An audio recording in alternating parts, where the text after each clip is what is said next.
like this woman down in Georgia who was working in the elections there, she just sued a bunch of people, including the Gateway Pundit, I think, and some other, right-wing figures, who was an election worker. The threats were so bad, the FBI told her she had to leave her home. She had to leave her home. She and her family had to actually, move because they were being threatened. It turns out today I saw a thing where Kanye West PR person was down there. Yeah. Threatening her. Yeah. Do we have that sound? Or I believe we do, yes. Yeah, let's watch this. This is amazing. This is as Digby set up, this is a woman who was an election, call her an official, I guess. Yeah, an election worker in Georgia.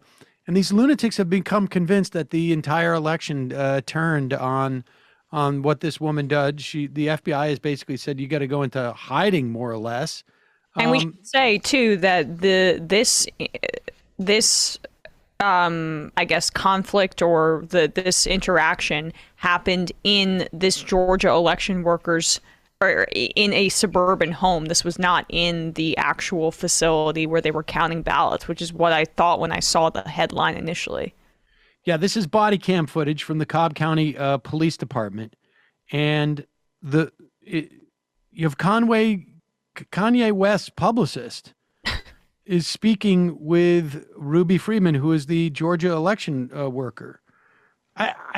Do we know why Kanye West's publicist was doing this? Reuters says the visitor, Trevion Kuti, gave her name but didn't say she worked for West, a longtime billionaire fan of Trump. She said she was sent by a high-profile individual. And she basically says, confess to Trump's voter fraud allegations or people would be at her home in 48 hours and she'd go to jail. That's what she said to the election. Watch this. Thank you. No problem. Good evening. How are you?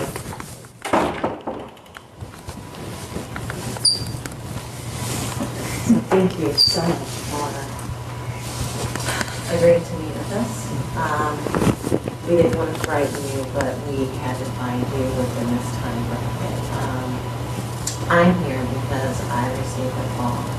Not that I didn't know about this situation before, because I had heard, but it wasn't a serious concern for me because I had absolutely nothing to do with it.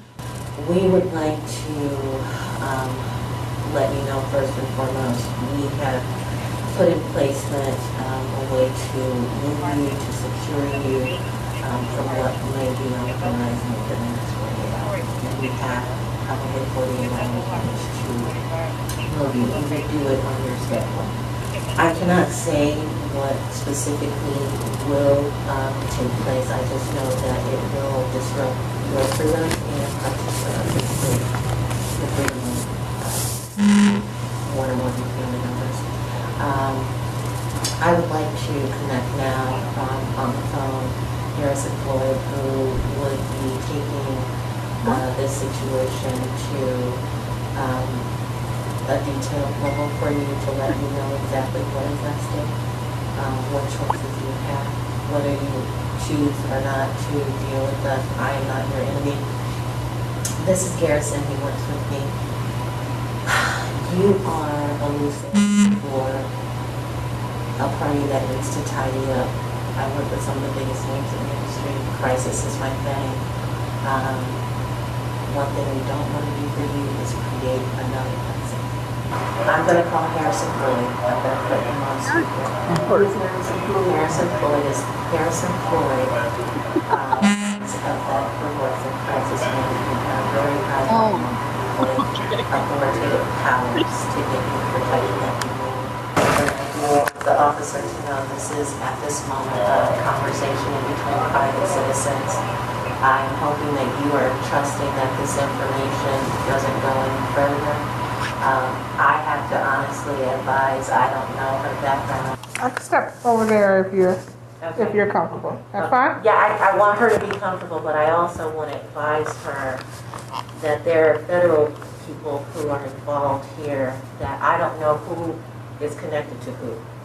And I really need for her to be as nonchalant as possible with this conversation that we are going to have, so that if she does make a decision, she's protected in her decisions. First of all, nonchalant does not mean what that woman thinks it means. But aside from that, this is bat crap crazy stuff. But there's somebody issuing Lunacy. what otherwise somewhat normal people might think is like these edicts. And Well, she's she's speaking the language of a Hollywood fixer type, but of trying to apply it basically to, but she's also crazy. There's that. But like, this is kind of the way people might be twisting arms in backroom deals. And she's trying to apply it to just this frightened Georgia election worker, and is name dropping. Like when she said Harrison Ford, I said, okay, we're moving into cute territory where every celebrity is connected to every other celebrity, and it all means something. Tom Hanks has sent me. Yeah. But this is, I mean, this is what's going on out there. I mean, there's a lot of these people. She's a 62-year-old temporary election worker. Right. I mean, this is happening a lot. I just read one of the healthcare workers, the head of the California Medical Association, which, they basically all they do is they certify doctors and, monitor the medical profession.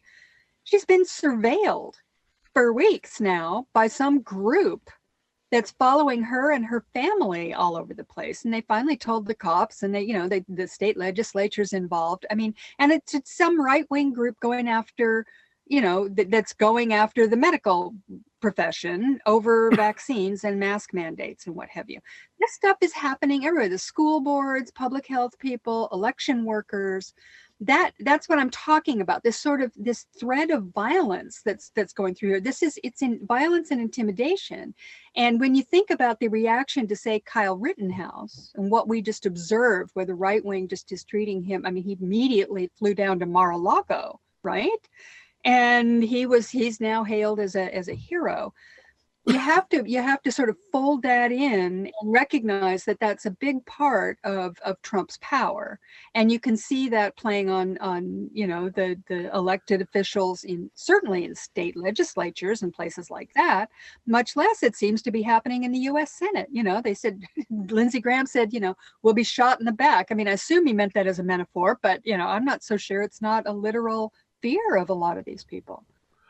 I want to just, touch a little bit about the Democratic response to all this. I mean, the way that they're dealing with this, because I think I saw this first report about the Meadows, email, which had this PowerPoint from Brian Schatz, the senator from Hawaii.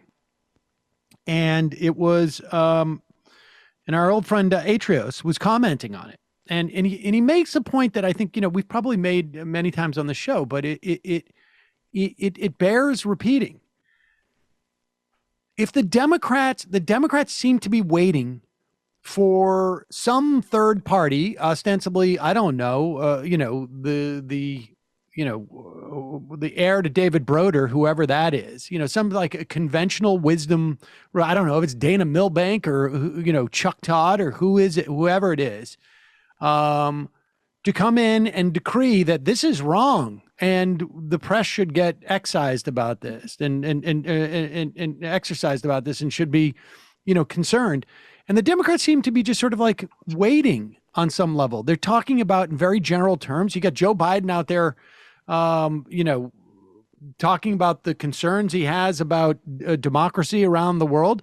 I mean, maybe there should be a focus on what's going on in this country. And, maybe there should be a little bit more of aggressiveness by the Department of Justice on these things.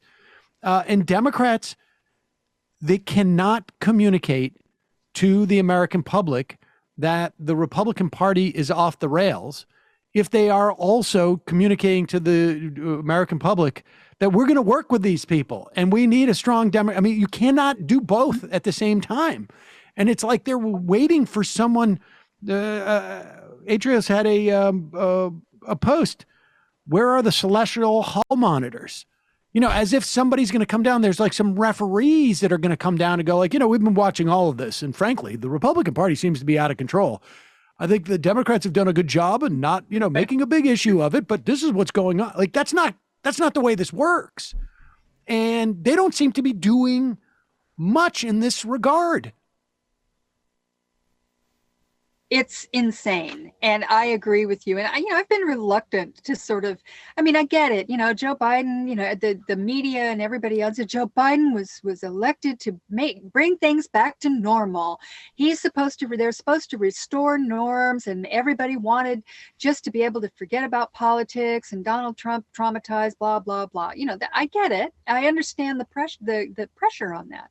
But that's just not reality. And people can say that all they want. And maybe people did want Joe Biden to bring things back to normal. He cannot do that. It's not normal. Everything is really abnormal.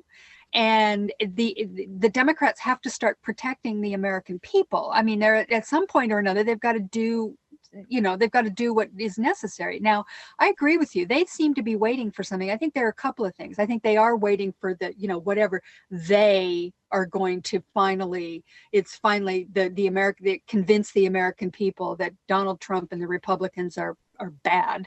I guess that's true. I also think they kind of think that if Donald Trump, he'll just go away, if you know what I mean. He's, an elderly person, and perhaps, this whole thing might just solve itself, if you know what I mean. But didn't Joe Biden say this? Insane. Didn't Joe Biden say this before the election?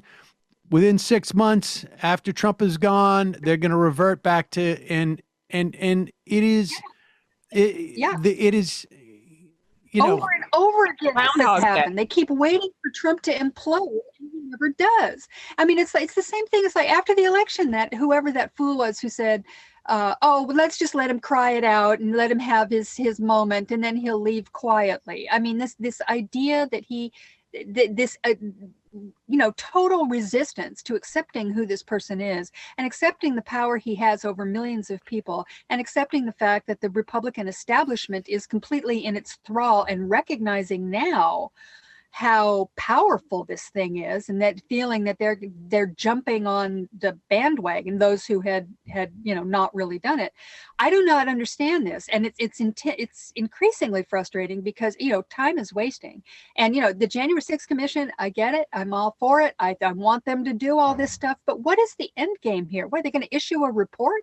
Yeah. And we're going to go, they tried to steal the election, and that was really terrible, and Trump was in on it, and we're all going to go, yeah. And then what happens? This is the thing. I don't know what the end game is. Now, most frighteningly, I have heard people on, Brian Williams' show and different strategists and whatever saying, well, what we really need to do is overwhelm them at the ballot box.